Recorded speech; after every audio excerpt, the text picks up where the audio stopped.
سب سے پہلے آپ اس ویڈیو کو دیکھیں۔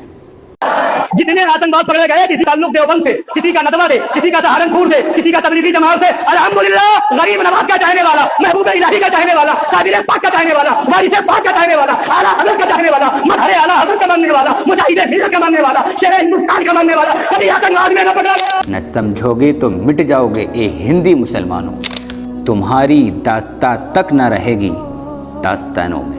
جتنا نقصان غیروں سے نہیں پہنچ رہا ہے، جتنا مسلمان کو مسلمان سے پہنچ رہا ہے، میں ان کو کافر نہیں کہوں گا، یہ بھی میرا مسلمان ہے، میرا مسلمان بھائی ہے، کیونکہ میرے بڑوں نے مجھے یہی سکھایا ہے، وَاعْتَصِمُوا بِحَبْلِ اللَّهِ جَمِيعًا وَلَا تَفَرَّقُوا، آپس میں تفرقے بازی اختلافات مت کرو۔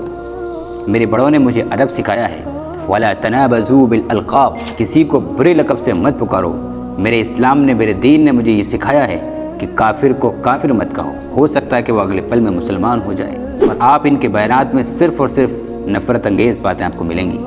یہ پبلک کو گمراہ رکھنا چاہتے ہیں، کیونکہ وہ پبلک ان کے اوپر پیسے پروستی ہے، پیسے لٹاتی ہے، پیسے لٹانا بند کر دے گی وہ اگر اس طرح کی باتیں نہیں کریں۔